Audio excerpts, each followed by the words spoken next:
Bonsoir à tous chers amis et bienvenue pour ce 40e Behind the Ring. Nous avons l'honneur et le plaisir aujourd'hui d'accueillir Aurélien Duarte, grand champion de boxe thaïlandaise et de kickboxing, multiple champion du monde. Il est ex-boxeur, il a été coach, il a été aussi consultant. Il est maintenant reconverti dans le coaching mental, le développement personnel, la gestion de coaching humain. Il va nous parler de tout ça. Il se décrit lui-même comme un réveilleur de champions nés. On va pouvoir discuter avec lui et on va le faire venir sur le live.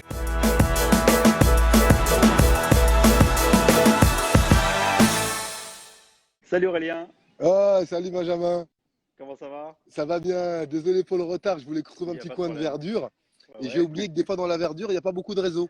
c'est ça. T'as pas pris ton Wi-Fi? Il n'y a pas le Wi-Fi dans la forêt? Je sais pas trop, Non, je rigole. je vais me connecter aux ondes de la forêt, tu vois, je suis au bois de Vincennes. Voilà. Eh ben c'est bien, écoute, avec un cadre magnifique derrière toi, Ouais, ça va, merci. ça va être cool. Ouais. Alors comment ça va Aurélien depuis le temps? Bah écoute, ça va très bien, merci pour l'invitation, je suis super heureux Bah, c'est nous euh, qui te pour, remercions. pour plein de choses, hein, on peut se remercier mutuellement, tu vois, c'est comme sur le ring, on partage tout, C'est ça. les coups de poing et les esquives. Donc Très merci bien. pour ce cadeau que tu me fais. Et puis là, je suis particulièrement en joie parce que j'ai un projet d'orphelinat avec Danny Bill, un grand Ah, champion aussi génial, de avec boxe qui j'avais thaïlandaise boxé. aussi. Ouais, là, Super. il est rentré aux États-Unis, et donc là, il part au Cameroun et on a un projet d'orphelinat et tout le rez-de-chaussée, camp de boxe thaï, pour donner aux Magnifique, enfants ce qui nous manque, qui nous a manqué à tous, la confiance, dès la base. clairement. Ouais, Et ouais. voilà, Eh ben, écoute, super. Super, yes. super. Alors, pour démarrer l'interview, Aurélien, pour les gens qui ne te connaissent pas, est-ce que tu peux te présenter déjà? Ok. Eh ben, Aurélien Duhart, né en 1970 selon l'état civil. Oui. Donc 49 ans, comment je pourrais dire, ex-enfant malade, c'est très important. Mm. Ex-enfant fragile, le plus petit de la classe qui a 17 ans, les redoublements, les pipiolis, les enfants bizarres, psychologues, orthophonistes, la totale, tu vois, limite les Mhm. lunettes, l'appareil dentaire, 14 fractures, 14 plâtres, beaucoup de déménagements. J'ai conscientisé c'est cette fameuse première année de notre vie à Mhm. tous, qu'on attend un burn-out, une séparation ou la mort d'un parent pour conscientiser. Ben, un accident de la vie m'a rappelé tout ça. Et donc un début de vie très difficile, d'enfant chétif, fragile, introverti. Et puis arrivé à l'adolescence, bah, les hormones, l'envie de croquer la vie, l'envie Ouais. de changer de modèle, la rencontre des sportifs, le manque du père, donc aller chercher d'autres repères. Et puis là, l'envie de plaire, l'envie de vivre et la rencontre des arts martiaux, notamment de la pratique du karaté, du tennis de table à partir de 13-14 ans, très loisir, jusqu'à 17 ans. 17 ans, 17 centimètres, Ouais. hasard ou réalité scientifique, C'est je, ça. je me mets au basket, je prends 17 centimètres, tu vois, je passe du plus petit de la classe au limite le plus grand. Ouais. Arrive le kickboxing dans les années 90, j'essaye une galère en basket, je peux pas jouer une année de compétition parce qu'on a magouillé sur une licence, on Mhm. s'est fait attraper. Donc la colère arrive, la première fois de ma vie à 21 ans, le petit enfant introverti, l'être humain éduqué, adapté, qui se met pas en colère, qui se bagarre pas, qui est gentil, qui tu vois, hein, bah, ça pète quoi. Et D'accord. ben moi, comme j'avais été élevé avec une maman et que on se bagarrait pas, bah, pour se bagarrer, il y a un lieu pour ça, la salle de boxe, le Bah ouais. dojo, j'avais connu un peu le karaté. Donc je vais là-bas, je découvre ça, je m'éclate et championnat de France tout de suite et victoire, victoire, victoire, championnat d'Europe, 4 ans d'invincibilité, tout victoire avant la limite. Et en même temps, je donne des cours. En même temps, je donne Mhm. des cours. Toute ma carrière de boxeur, le statut de professionnel, il n'y a pas de statut, tu n'as Bah que le non. mot. Hein. Donc du travail au noir, de la sécu, des cours, du mannequinat, un peu de tout pour me permettre de boxer. Donc moi, j'ai travaillé pour boxer. Hein. D'accord. Très Et la bien. vie de famille, les copains, une vie classique avec tout ça, et puis beaucoup, beaucoup de cours. De 1980, même au basket, en 87-88, je donnais des cours déjà. Ah, je t'ai dit que j'étais vieux, fais le calcul, je t'ai dit. Ouais, ouais, c'est ça. Ça fait déjà beaucoup. Il y a beaucoup de choses déjà. Voilà, donc très riche. Et puis bah, une carrière riche, 7 titres mondiaux, des belles victoires, et puis surtout Ouais. des défaites Oui. que j'expliquais. Que j'expliquais. La mort de ma mère, la mort de l'homme qui m'a élevé, les disputes avec la mère de mes enfants, le questionnement financier, tu fais Bercy, tout le monde est debout, et le chèque que tu prends à la fin, tu te dis, putain, j'ai Ouais. même pas Il y pris a un 10 problème. centimes par spectateur, il y a un problème, tu vois. Mhm. Donc ouais, donc des victoires que j'arrivais à expliquer, des défaites aussi.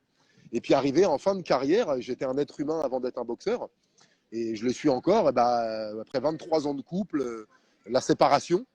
Et Mhm. là, tu te rends compte que tes ceintures, t'es pas haut, ton gainage, Ouais. tes protéines, ça sert à que dalle. Ah ouais, c'est ça. C'est Donc, clair. re-questionnement profond. Et puis, arrivé, c'était vers 43, 44 ans, tu vois. Et donc, il faut que je change quelque chose. Il y a quelque chose que je n'ai pas étudié, la méditation, les arts martiaux, les énergies internes, le calme, la maîtrise de soi, l'abnégation, le pardon, le lâcher-prise, le détachement, le jeûne. Est-ce que nous, on n'a pas juste fait les droites, les crochets, les low kicks et la muscu et les étirements? Non, non. On a fait toutes les formes externes. Donc, j'étais très connecté aux formes internes depuis très longtemps. Et là, j'ai décidé de passer, quand j'ai raccroché les gants en 2011, des 4 heures dans les salles de sport, 4 heures en conférence, en livre audio, en livre tout court, Ah ouais. en interaction, en échange, et puis en coaching individuel où les élèves, sur 1 heure de cours, faisaient 15 minutes de boxe et me parlaient 45 minutes Bah ouais, de trucs qui n'avaient rien à voir avec la boxe. Donc je me disais, je dois avoir une carte à jouer. bien Je me sûr. suis transformé et j'ai cette capacité à réveiller le champion endormi chez les autres. Et c'était un violon dingue, c'était un hobby le soir. C'est un art de vivre, c'est ce qui m'anime et j'en ai fait mon métier aujourd'hui. Hmm. Donc je suis passé aussi par le commentaire sportif, 4 ans à la Oui. chaîne L'équipe. Mhm. Toujours les cours collectifs. Et depuis une dizaine d'années, j'ai développé l'accompagnement individuel et l'accompagnement de petits groupes pour se servir des énergies qu'on développe dans le combat, dans l'entraînement, à la salle. Et on se sent bien, on a évacué la colère et on dilapide ça. Très bien. Et alors qu'à ce moment-là, si on se posait les questions du quotidien, à ce moment-là, si je joignais ma séance de psychologue et ma séance de sport au même lieu, comment je me sentirais? Donc j'ai créé une espèce de synthèse Ouais, c'est bien. de banalisation, de facilité d'accès à poser une intention sur un entraînement et à identifier avec l'accélérateur qui est le mouvement et notamment le mouvement martial, la vérité de l'opposition. Mhm. J'agis ou je subis, je vois pas d'autre alternative, ça me révèle. Et par rapport à ces victoires que j'ai eues, ces révélations, je me dévoile sans jugement, sans l'ego, et c'est bien, c'est mal, il faut pas. C'est ça, voilà, t'as pris des low kicks, c'est ni bien ni mal. Qu'est-ce que tu fais au prochain round, tu vois? Faut que tu bloques, d'accord, et pour bloquer, faut que tu te déplaces moins. Donc faut que tu stabilises tes appuis. Sur quel muscle il faut que tu tires? Où est-ce qu'il faut que tu regardes? Et pourquoi tu bloques? Et là, ça fait bam! beaucoup. Voilà, faire sortir les motivations intrinsèques, réveiller chacun et lui faire. Et donc voilà, ça m'a donné une nouvelle manière d'enseigner, plus dynamique, plus vivante, plus chaleureuse, plus positive et qui est génératrice de résultats plus rapides, plus durables et avec moins d'efforts et surtout continuer à avoir ce plaisir à enseigner parce que je commençais à être le prof, ouais, des pompes, ouais, ta gueule, ouais, c'est comme ça, ouais, tu vois, j'ai fait ça aussi, hein. Je suis pas né comme ça, hein. C'est beaucoup de travail. Ouais. Donc voilà, et déjà, aujourd'hui, donc voilà. le premier truc intéressant, c'est que quand tu vois le champion ou le boxeur pendant des années sur le ring et tout, tu prends pas conscience de tout ce qu'il y a derrière, tout ce qu'il y a à l'intérieur en fait. Et là, tu es en train d'exprimer tout ça justement. C'est formidable de voir justement la perception que tu as des gens et au final ce qu'il y a à l'intérieur aussi, toute cette histoire que chacun peut véhiculer. Et bien sûr, le fameux, ce fameux fond, le fond et la forme, ce fond qui remonte à la surface et que vous ne voyez pas. Quand tu regardes un athlète, tu te poses le jour du match avec tes chips, tu regardes le jour du match. Qu'est-ce qu'il a mangé? Comment il s'entraîne? Combien de temps par jour? De plus en plus, maintenant, il y a des reportages, des choses comme ça, des trucs inside. Mais à mon époque, il y en avait très peu, on n'avait que les combats. Donc les personnes ne savaient pas le travail de nuit, la sécurité, les centres aérés, le boulot, les fractionnés, la piste, le footing, l'alimentation, la vie de tous les jours. Et c'est riche parce qu'on se rend compte que ça nous rapproche du champion. Il ne se lève pas le matin et il est exceptionnel, quoi. Bah ouais, bien sûr. Il fait quelque chose. Il pense. Et bien souvent, lui aussi, au début, il a manqué, il a douté. Il était humain, tout simplement. Bien sûr. Donc, ça permet de créer des ponts et des passerelles. Et puis, tu te vois, mais si par exemple, si je veux imiter quelqu'un en surpoids, d'accord? Souvent, qu'est-ce qu'il fait? Charge émotionnelle, culpabilité, il y a beaucoup de ça dans le surpoids. Malbouffe et sédentarité. Si je copie ça, si je pense comme lui, si je me pose sur le canapé et je commande de la malbouffe, je vais obtenir les mêmes résultats. J'ai copié un modèle. Et si maintenant j'observe un mec qui passe tous les jours en bas de chez moi, il a le smile, je vois il se tient droit, il a le sourire, il a mon âge, il a 10 kilos en moins, et je lui demande mais qu'est-ce que tu manges? Qu'est-ce que tu fais? On peut passer une journée ensemble. Qu'est-ce que tu lis? Et de retourner à être des apprentis. Et à cesser de se flageller, à dire j'ai fait ça jusqu'à là, ok? D'enlever la culpabilité, c'est notre frein à tous. La culpabilité, qu'il y ait de la haine de moi, je m'en veux d'avoir fait ou de ne pas avoir fait, c'est le frein de base, et le ressentiment, la haine de l'autre, mon passé, mon passé, comment dire, et l'environnement, le monde et mes parents, mes relations. On m'a maltraité, on m'a abandonné, et c'est tout ça qu'on draine et qu'on traîne à la salle de sport. Clairement. Ouais. Et pour le coup, comment ce rôle de réveilleur de champion né, tu l'as imaginé en fait? Tu t'es dit comment tu as voulu faire la transposition entre le monde du sport et peut-être un accompagnement de personnes. Comment tu as réussi à faire ça? Comment c'est arrivé? Je crois que c'est notre élan naturel à tous. Oui. Je vous invite à regarder n'importe quel petit enfant de moins de 1 an, ou 1 an et demi, en tout cas avant la scolarisation, avant le gros conditionnement, ça dépend si les parents étaient là et pas. Tous les enfants de moins de 1 an contribuent. Passer à côté d'un bébé d'1 an, fait tomber un objet, il va vous le tendre. C'est notre élan. Le monde, il est fait de collaboration. Ces feuilles de l'arbre, elles vont tomber, elles vont pourrir au sol, elles vont nourrir la terre qui va nourrir les racines. C'est un cycle. La vie, dans la vie, tout est collaboration, tout est communion. Bien sûr, il y a des conflits. Et nous, notre civilisation, elle a fait du conflit, de la rivalité, la base. Ce n'est pas notre élan naturel. Ce qui est habituel n'est pas naturel. Donc, on a cet élan naturel en tant que petit enfant. Si on voit le monde comme un lieu abondant et si on voit les autres comme des camarades et non pas comme des rivaux, on a cette tendance à donner ce que l'on a. Donc, j'avais ça petit. Et puis, je crois que, ayant mon père qui n'était pas là, j'ai eu une enfance un peu chamboulée, beaucoup de déménagements, et un père pas là. Je crois qu'il y a d'autres personnes. Quand on est petit, quand on a papa et maman, on ne se rend pas compte qu'on a un tata, qu'on a un cousin, qu'on a un frère. On ne se rend pas compte qu'on a des modèles parce que papa est là. On le déteste, c'est un vieux con, il est relou. Maman, c'est pareil, mais ils sont là. Et quand tu as un manque, tu t'inventes des modèles. Tu vois, quand tu n'as pas la caresse dans les cheveux le soir, que tu as des gens juste qui te mettent au lit, qui te donnent à manger, qui te font faire tes devoirs, le jour où tu as une caresse, tu la remarques. Le jour où on dit, moi, je ne savais pas que mon père avait fait 28 enfants. Le jour où à 13 ans, un demi-frère est arrivé, ça fait un truc, quoi. Tu vois, la rareté.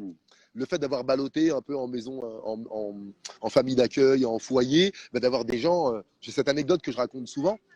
Je ne sais pas si je l'ai fantasmée, si je l'ai inventée, mais elle est revenue en hypnose.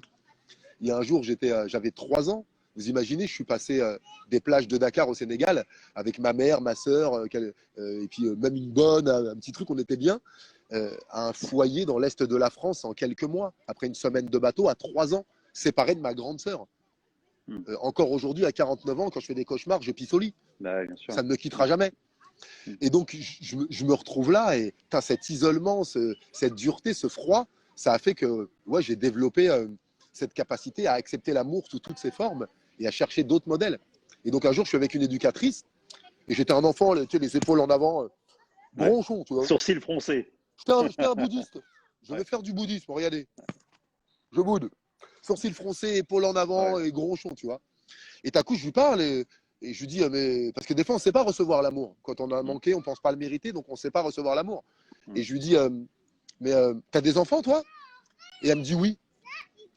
Excuse-moi. Et les enfants? Là, si vous criez, je suis en train de faire un truc, je ne vous entends pas. Ça vous dit pas d'aller crier un peu plus loin?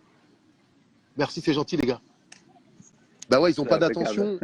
Ils ont pas d'attention. Les parents sont leur pique-nique, ils sont livrés à eux-mêmes. Ils entendent quelqu'un qui est joyeux, ça les attire. Vous allez voir que là, les gamins, les animaux et les petites meufs, ça tourne autour parce qu'il y a plein d'énergie et on est magnétique. Et les mecs aussi, les mecs qui veulent aussi en découdre.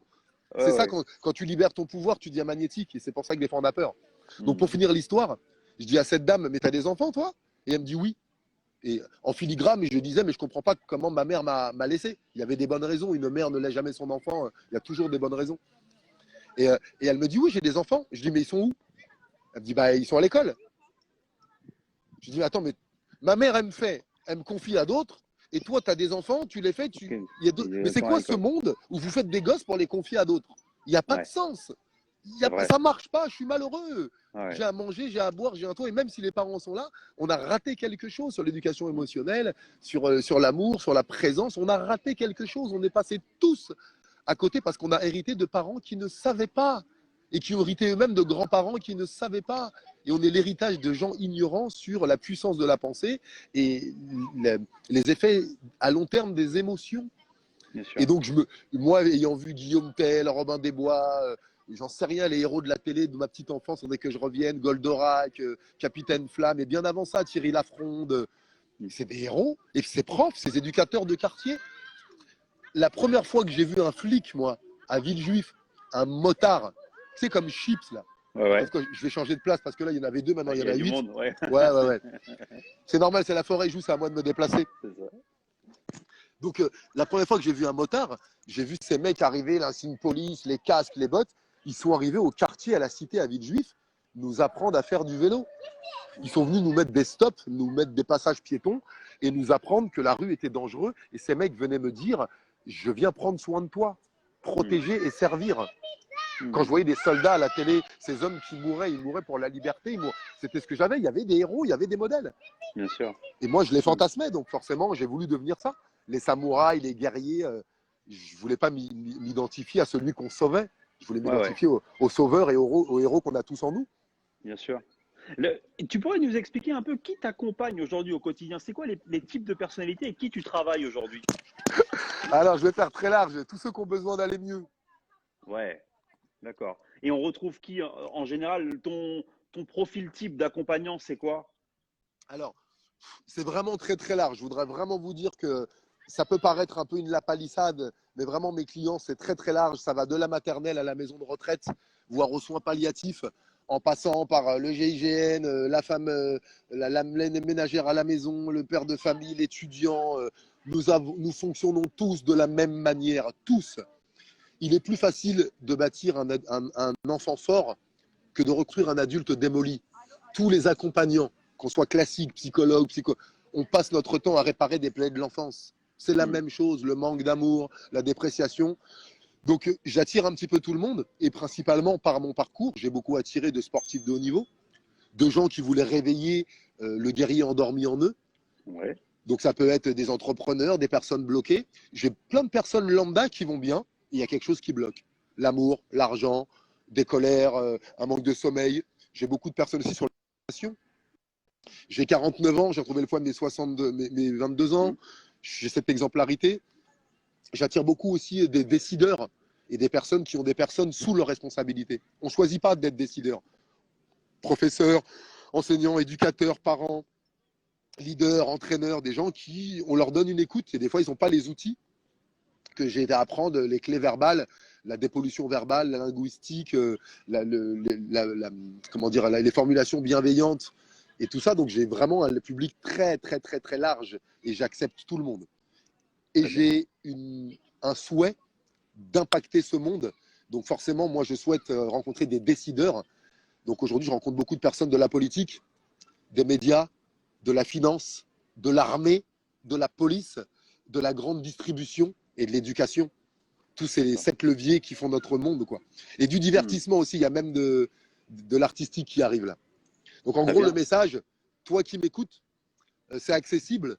Je suis un peu comme Robin des Bois, tu vois, je ne peux pas voler aux riches pour donner aux pauvres, mais je ne vends pas au même tarif selon mon client. Donc tout est accessible, du simple quart d'heure d'écoute à la formation en ligne, à un accompagnement de groupe, c'est le moment. Vous voyez, avec cette période chamboulante, si tu ne vas pas chercher des solutions nouvelles, ça engendre beaucoup de violence. Franchement, ça fait du bien de t'entendre. Vraiment un message de positivité. Je suis sûr que tout le monde est ravi d'écouter ça. On entend souvent le message contraire, négatif, tout ça. Mais c'est vrai d'avoir quelqu'un de positif comme ça te fait du bien. Tu vois, ça te fait du bien. Est-ce que dans les grandes lignes de ta méthode, sans dévoiler de grands secrets, mais est-ce que tu peux expliquer aux gens comment ça se passe, un accompagnement, par exemple? D'accord. Et juste un petit truc qu'on n'oublie pas, tu as vu, il y a plein de commentaires. Oui. Il y a Honor Fitness La Courneuve, une salle qui va ouvrir à La Courneuve, là où je vais donner des cours bientôt. Salut et merci d'avoir tagué. Franchement, merci pour le partage. Tu as tout compris. Je ne sais pas si tu es gérant ou propriétaire de salle, mais en tout cas, d'avoir compris de faire de la pub pour les autres. Bien sûr, bravo. Évidemment. La grandeur d'un homme, c'est de voir la grandeur de l'autre et de ne plus voir un rival en l'autre et de lui permettre de croquer sa part. Merde, j'ai oublié la question. dans les grandes lignes de la méthode, dans les grandes lignes. Ouais. Les grandes lignes, c'est que chacun a en lui ses solutions. Il y a notre groupe qui va, je laisse passer. Alors que notre petit mental, c'est inventer une histoire. j'aime bien illustrer. Moi, Aurélien Duhart, je me suis inventé qu'à 3 ans, j'avais quitté le Sénégal, que mon père n'était pas là, que j'étais place à la nage. Je me suis inventé, je l'ai vécu cette histoire. Et je me suis inventé que c'était difficile et que je ne m'en remettrais pas et que je serais fragile et que les femmes ne sont pas fiables et que les hommes sont des salauds. J'ai créé une histoire autour de ça. Et cette histoire, c'est moi qui l'ai créée. Et des années après, j'ai créé que mon père n'était pas là, ça m'a rendu autonome et un vrai guerrier. Que ma mère soit très protectrice, ça m'a fait prendre des risques. Que les femmes me contrôlent, ça m'a fait être un don Juan et un charmeur. Je me suis raconté une autre histoire. Et ça change. Je te prends une autre parabole. J'aime bien mettre des paraboles, je n'ai pas oublié la question. C'est très bien. Vas-y. Regardez en tant qu'homme ou en tant que femme, rappelez-vous, voilà le sexe de l'autre, d'accord? Quand on avait, nous, 8 ans, 9 ans, le sexe d'une fille, ça n'existe pas. Ça n'existe pas. Une fille, c'est un pote avec des cheveux. C'est ça. Et puis des fois, je fouine un peu. C'est tout. Et comme pour vous, pour les femmes, le sexe d'un garçon, ça n'existe pas. À 12, 13 ans, ah, c'est caca, on commence à y penser, bah, c'est sale, tu vois. À 15, 16, 17 ans, ça commence à devenir intéressant. Hein, à 18, 20 ans, voilà, je t'ai goûté, c'est bon. Et aujourd'hui, on adore et on a une conception pieuse, voire saine, voire respectueuse de la sexualité. Alors que la quéquette et la nénette, c'est la même. Bien sûr. Donc l'idée, c'est que la personne qui vient à moi, elle est prête. Elle sait, elle veut, elle a. Ouais. Maintenant, elle a un projet, quoi. Elle a un projet. Elle veut avancer. Ouais. Elle a un projet d'identifier, de changer, de délaisser. Il y a un projet. Il y a quelque chose qui ne va pas aller dans l'inconfort. Elle en a ras-le-bol et c'est parfait. Une fois qu'elle en a ras-le-bol, le signal pour moi, c'est d'identifier en elle le contresens, de voir, d'accueillir, bien sûr, de libérer toutes les énergies bloquées, c'est la première chose, la colère et la tristesse, pleurer et crier, boxer, lâcher l'animalité, cesser ce monde guindé, coincé, de novlangue, tout va bien, où on partage nos colères avec le cynisme, l'ironie, l'humour noir, ou le contrôle. Donc c'est faire de la place de toutes les manières possibles qui nous sembleront bonnes. J'ai assez d'outils linguistiques, physiques pour lâcher le corps. Derrière, poser une intention claire et travailler le temps qu'on passe là, 1 heure, 1 heure et demie, sur une peur, sur un souvenir, sur un trauma fictif ou réel, et partir avec une amélioration qui soulage, quoi. Bien sûr. Et ensuite, après, avec des tout doux, du suivi sur comment tu penses, comment tu agis et comment tu manges, les 3 piliers de notre être. Et donc voilà, la grosse base, c'est vraiment comme si tu allais chez le chirurgien. C'est ça. Non, on sent qu'en plus, on y va, quoi. Ouais. Il y a une part de diagnostic et ensuite il y a un plan qui est mis en place avec des étapes. L'approche, elle est très très intéressante pour le coup. L'approche, elle est scientifique. C'est de la science. Écoute bien, j'en ai pas parlé aujourd'hui, la langue des oiseaux, j'adore ça. C'est une manière différente d'entendre les mots. Par exemple, gouvernement. Gouvernement, il gouverne le mental. Il gouverne et il dit pas la vérité, c'est dans le mot, tu vois. La maladie, le maladie, tu vois, c'est dans tous les mots. Et chaque fois, je perds mon fil quand je prends un autre exemple, c'est l'excitation. Tu sais où on en était juste avant? Sur la méthodo. Oui, sur la méthodologie, la science. Science. J'ai pas la science infuse. Hein. Ah ben, on n'a pas la science infuse. Ben si, tu l'as, la science infuse. Si ton corps, il sait qu'il a besoin de respirer, il sait ce qu'il a besoin de manger, il sait ce qu'il a besoin de faire. Mais toi, tu écoutes ton cerveau, ton mental et ton ego. Donc, tu fais tout l'inverse. Donc, tout se dérègle. Ton corps, il sait. Donc, il y a un diagnostic, la personne qui arrive, par sa posture, par son énergie, par ses mots, par la manière dont elle me parle. Elle va me dire dans quel état elle est. Tristesse, dépression, colère. Et moi, je n'écoute pas forcément l'histoire que tu me racontes, mais le ton et l'énergie dans laquelle tu es pour identifier où tu en es. Donc, tout est là. Tu sais, là, je sais pas, je vais imaginer que ça, c'est une graine, tu vois. On va dire que, tu vois, dans cette graine, je suis dans une forêt, je ne sais pas quel arbre c'est, on va dire que c'est un gland.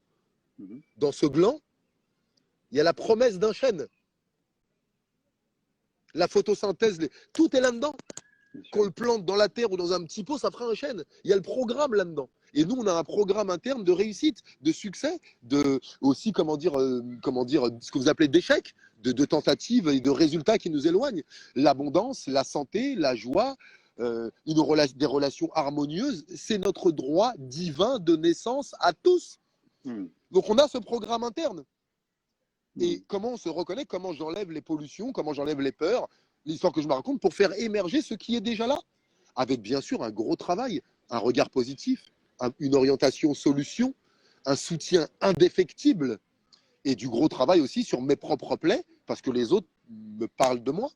Mon rapport aux femmes, mon rapport à l'argent, mon rapport à l'amour, mon rapport à la trahison, au rejet, à tout ça. Et si moi-même, j'ai pas fait ce travail, ben soit je le fais un peu à l'ancienne, pour pas citer un métier qui commence par psy et qui finit par log, où je me mets à distance, donc il y a un froid, ou des métiers où l'amitié, où je me laisse manger par l'émotion de l'autre et j'arrive pas à l'en sortir. Donc il y a vraiment un gros travail de... Ouais, comme si tu avais un abcès, une tendinite, quelque chose de concret sur lequel on va travailler avec précision pour l'enlever. Et quand le système sera délesté, libéré, soulagé, allégé de ce qui le pollue, comme nous dit l'homéostasie, tout système vivant laissé à lui-même en l'absence de perturbation revient spontanément à son état d'équilibre. Ton corps humain, c'est une machine parfaite. Retire les perturbations mentales, émotionnelles et physiques, il se réaligne. T'es pas un yaourt, il n'y a pas date de péremption, tu peux faire ça à tout âge. Ah ouais. Est-ce que quand tu boxais, tu avais conscience de tout ça ou pas? Ou c'est apparu plus tard? Est-ce que tu en avais conscience? Alors j'en avais conscience avec moins de confiance. Ouais. C'était de temps en temps. C'est les premiers combats, je m'en foutais, donc il n'y avait pas la pression, je boxais, les mecs tombaient, je me mettais pas la pression, j'avais peur d'avoir mal, je voulais pas qu'on me casse le nez, et je voulais pas avoir la honte, c'est tout. Je me posais pas toutes ces questions, donc je savais que je gagnais, il tombait, tu vois. Quand je partais au panier en 1 contre 1, allez, 8 fois sur 10, je sais que je marque. Je sais que je marque, tu vois. Donc après, sont arrivés les doutes avec les pressions, les titres, boxer pour ma famille, tous ces gens que tu draines autour de toi et qui inconsciemment te partagent leur amour, leur joie et aussi la pression. Donc c'est venu avec ça. Mon 100e combat, je me réveille en pleine nuit, je vois le Thaïlandais tomber sur un crochet gauche au 2e round. Je dis ouais, c'est ça, j'ai déjà rêvé des KO, je l'avais dit à personne. Et là je l'écris, tu vois, sur une feuille. KO, crochet gauche, 2e round, tu vois. Je mets ça dans mon sac de sport. On arrive au Palais des Sports à Massy et je mets l'enveloppe dans le sac de sport de mon entraîneur. Et je lui dis rien. Et je boxe le Thaï. En plus, il taille, premier round, il part vite. Je me fais surprendre. Je suis un peu chamboulé, tu vois. Et 2e round, je pars droite, high kick, crochet gauche. Bam, il tombe. Ah ouais. Mais plein de fois, je les ai vus, ces victoires. Et tu l'avais prévu avant, quoi. Mais comme mes défaites. Ouais. Comme mes défaites. Où tout tu ce que sentais tu vois, quelque part, ça allait venir. Tu le sentais, tu n'oses pas mettre une image, mais tu le sens dans quel mood tu es, tu vois. Tu regardes l'interview avec Tyrone Spong, un combat récent, où j'ai boxé un mec de 20 ans de moins. Écoute bien l'interview, j'annonçais ma défaite. Ouais. Je n'ai pas dit, ouais, je vais le boxer, ouais, je vais le gagner. Oui, c'est le choc des générations. Oui. Quelque part, tu te préparais au résultat, quoi. Voilà, tout le monde est tombé face à lui. Qu'est-ce que je disais pas? Je souhaiterais tenir la distance. Ce combat contre Tyrone Spong, j'avais annoncé que j'allais tester mes résistances. J'y allais pas pour gagner. Et c'est ce que j'ai fait. Des fois, j'y allais pour me battre. J'y allais pas pour gagner. Des fois, j'y allais pour être beau. Il y a même un combat, j'étais demandé ma femme en mariage. J'ai oublié le combat, j'ai pris un KO au premier round. Et j'ai fait ma demande de mariage. La journée, j'étais pas en train de penser à mon combat, j'étais en train d'acheter la bague. On se conditionne vraiment. Et donc, c'est le doute que l'on met dedans. Tous les enfants te disent, je vais y arriver, je vais marcher, je serai... On avait tous ça petit. Et si on avait entendu, bravo, fonce, génial, crois en tes rêves, c'est possible, bah on aurait gardé ça. Bah ouais, c'est sûr. Ça joue aussi, il y a tous ces accompagnements, j'ai envie de dire, ces partenaires de parcours qui aussi t'influencent dans ce parcours, t'aident, te soutiennent. Est-ce qu'on peut parler un petit peu de ça? On ne peut pas y arriver tout seul quelque part. Mais tu connais un être humain qui est arrivé sur la Terre tout seul, toi, sans un père et une mère? Non, c'est pour ça. Raconte-nous un peu ce côté accompagnement, parce que ça doit faire du bien aux gens d'entendre ça aussi. Mais l'accompagnement, tu sais, ça me paraît tellement une évidence. Tous ceux qui regardent et tous ceux qui sont sur cette Terre, avant l'âge de 3 ans, si on n'avait pas eu d'accompagnement, quel qu'il soit, on ne serait pas vivant aujourd'hui. Bien sûr. La base même d'un être humain, c'est intégrer un esprit, une âme dans un corps et mettre le tout au service d'un groupe et s'occuper des autres. C'est la base, c'est la base. Ouais. Donc bien sûr, en tant que petit enfant, qui on nous a appris à marcher, à parler, à écrire, à compter, à dessiner, à visser, à coudre, et on a eu des professeurs de partout, par modélisme, juste en regardant, on est des petits singes, par mimétisme. Et bien sûr que dans le sport, bah, tu as un entraîneur, tu as des camarades de club, et puis en plus, au basket, on est 10, 15, 20, au ping-pong, on est au moins 2, quoi, tu vois. Même au footing, tu croises des gens, c'est toi qui décides de ne pas leur parler, tu vois. Et pour footir, je me suis fait tout seul. C'est toi qui as fabriqué tes baskets? C'est toi qui as fabriqué ton programme? C'est toi qui as planté les aliments que tu as mangés pour aller courir. C'est toi qui as fabriqué le lit dans lequel tu vas dormir. Mais qui on est pour dire je me suis fait tout seul? Ah ouais. Déjà, humainement, c'est pas possible. Bah Et non. ensuite, donc tu vois, bien sûr, les sparring partners, la mère de mes enfants, qui était un soutien indéfectible, Natalia, pardon, comme j'ai encore de la colère, je la cite pas assez souvent, qui était là. Mes sœurs, mes copains, les gens qui te klaxonnent sur la route du footing, les sparring, monsieur, madame, tout le monde, qui viennent prendre des coups dans la gueule, te tenir les pas hauts, ceux qui t'invitent au restaurant après l'entraînement parce qu'ils veulent un peu de temps avec toi, les copains en boîte de nuit qui te laissent rentrer parce que ça leur fait plaisir de connaître le champion. J'en sais rien, tout le monde, Ouais, c'est tout ça. le monde. C'est Et ouf. comme ceux qui te disent, ah, c'est nul, ah, ça paye pas la boxe taille, ah, mais c'est dur quand même, ah, mais en anglais, ils gagnent mieux, non? Ah, mais t'as vu, le Ouais, ouais. MMA, c'est mieux. Même ceux-là, merci d'avoir été sur mon chemin pour que des fois je te dise à toi, je vais apprendre l'esquive avec toi, tu vois. Il y a des gens, ils sont là pour que tu apprennes l'art de l'esquive. Hmm. Faut les fuir. Il y a une question de Stéphane là dans le film qui nous dit la préparation mentale, à ton sens, est-elle assez travaillée, par exemple, chez les boxeurs en France? Est-ce que tu peux parler un peu de ça? Alors, ça se développe beaucoup, beaucoup, beaucoup, beaucoup. Et je sais pas mal de boxeurs qui ont des têtes où ils prennent pas trop de coups. Ouais, ça commence à se vulgariser. Mais c'est vrai qu'on pêche énormément chez tous les pros dans les grandes équipes professionnelles. La prépa mentale est là depuis les années 60. La visualisation depuis les années 60. Et on est très à la traîne parce que en Occident, c'est culturel.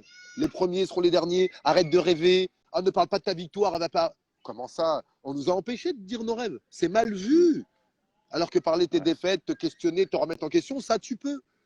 Si le souvenir de la défaite, c'est aussi la défaite, bah, le souvenir de la victoire, c'est aussi la victoire. Bien Si sûr. la projection de la défaite, c'est la défaite, bah, la projection de la victoire, c'est la victoire. Donc bien sûr, ça manque énormément et ça se banalise. Moi, il y a pas mal de personnes que j'accompagne un peu secrètement dans d'autres disciplines et ça commence dans les arts martiaux à se développer de plus en plus. C'est Ouais, primordial. Je clairement. t'explique, mais sur 123 combats, mes 13 défaites, je te les explique tout de suite par le contexte social, familial, financier, émotionnel, culturel, tout de suite.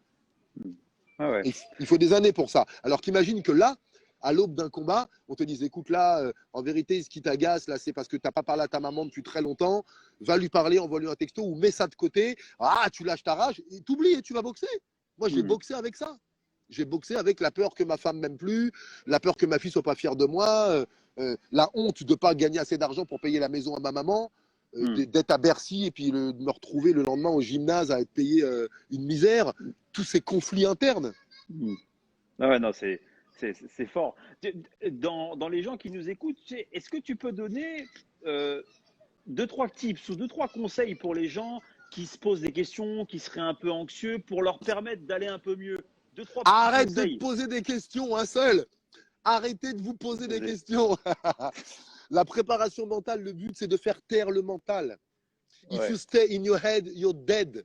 Si tu Ouais. restes dans ta Ça reste tête, dans tu ta prends tête, t'es perpète. mort. Ouais. La tête et les jambes.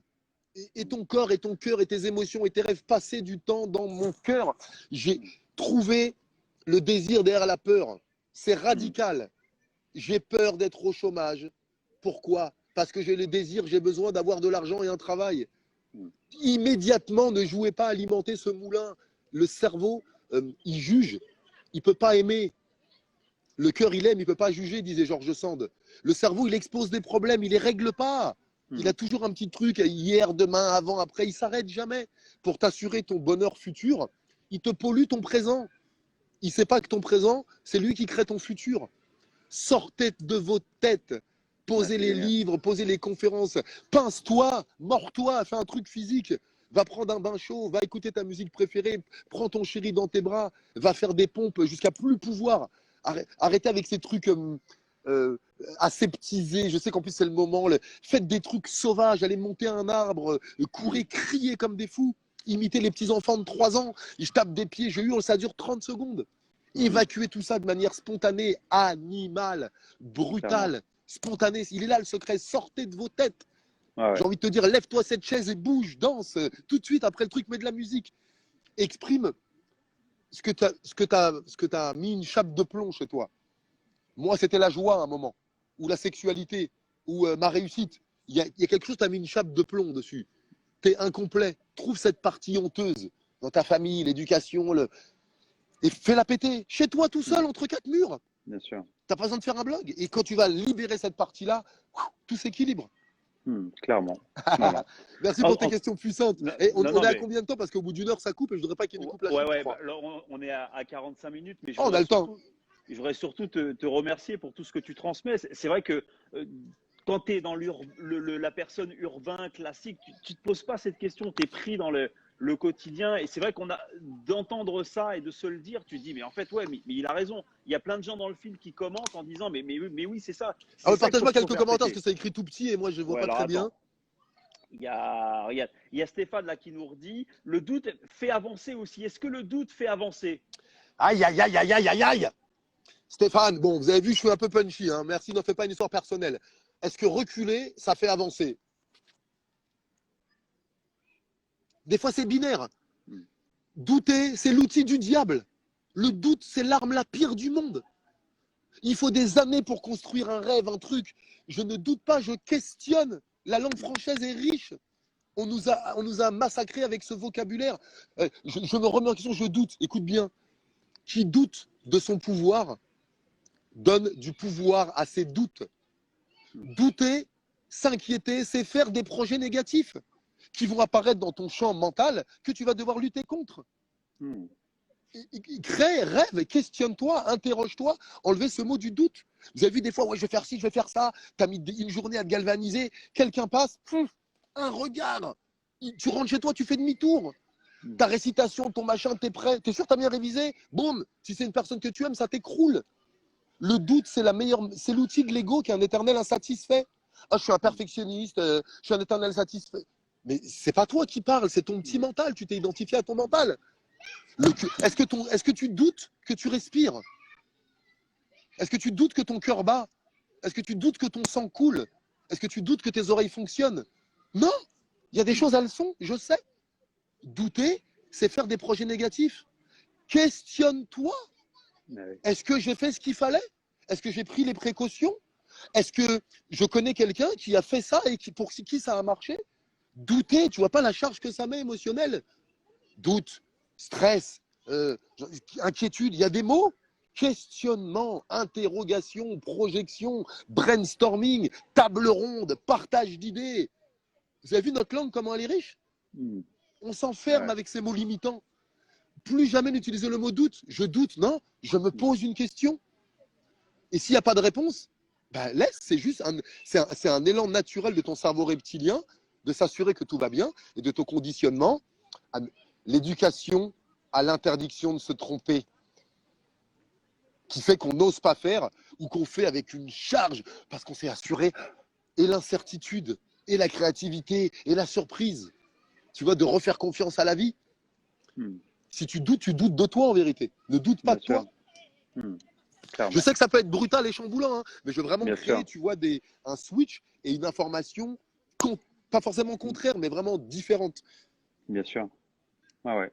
Eh ben écoute Aurélien, franchement, c'est un vrai vent de fraîcheur que tu nous as mis dans cette discussion, une remise à niveau, une remise à zéro de la machine, tu vois. C'est vraiment très très cool à toi d'avoir passé vraiment ces 45 minutes avec nous. Merci. Un petit mot de la fin pour nos spectateurs, pour leur passer un petit mot.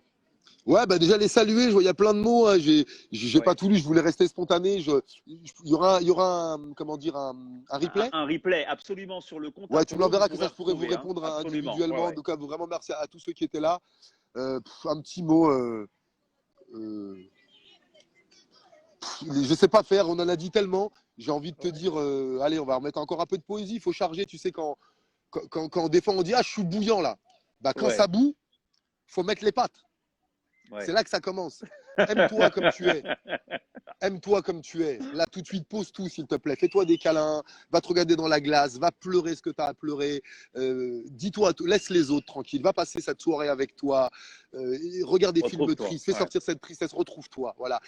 T'as un bijou, t'as un joyau. On a besoin de toi. C'est pas égoïste. On a besoin de toi. Ce monde, il est complet avec toutes ces pièces. Et il y a toutes ces pièces de ce puzzle qui savent pas qu'elles font partie du même puzzle et qui cherchent à l'extérieur ce qu'elles ont en elles. C'est pas un concept. C'est un art de vivre. Super. Allez vous aimer et t'es pas tout seul. T'es pas tout seul. T'es pas tout seul. Aurel, merci beaucoup. Vraiment, c'était vraiment super ce que tu as fait pour nous. Je te souhaite beaucoup de bonnes choses, de pensées positives pour les prochaines étapes de ta carrière. Et Ouais, puis pour le coup, n'hésitez pas à utiliser vraiment les conseils d'Aurélien. Cette positivité, vraiment, ça fait du bien dans un monde où on en a vraiment, vraiment, vraiment besoin. ouais, Merci merci. à toi. Un petit truc avant de partir, parce que j'oublie, j'avais un Je t'en cadeau prie, pour oui, toi. vas-y, vas-y, vas-y, je J'ai t'en prie. écrit, j'ai écrit un petit recueil de textes, et donc je voulais te l'offrir. Donc tu me donneras ton adresse ou t'es sur Paris, toi? Ouais, ouais, ouais, avec Bon, on se verra plaisir. pour Eh que je ben, te c'est l'offre. super gentil. Et un autre Impeccable. truc, parce que aussi pour nos followers, eh bien, le premier qui indique la première année de mon premier titre mondial, eh ben, il y aura un livre pour toi aussi. Donc, je te laisse gérer le jeu. En quelle année j'ai Vas-y, pas de remporté mon premier problème. titre mondial? Et quand on se verra, je te donnerai les deux. Il y aura un livre pour le premier qui répond, ou la première. Super. Et ben franchement, je ne pouvais pas en attendre aussi bien de toi. Vraiment, magnifique. Je te remercie. Vraiment. Merci Benjamin. Merci à chacun, à chacune. J'ai pas pu vous nommer. Merci beaucoup. Merci. Prenez soin de vous. Et à la prochaine. Ciao, à la prochaine. Salut, bonne soirée à tous. Ciao. Merci.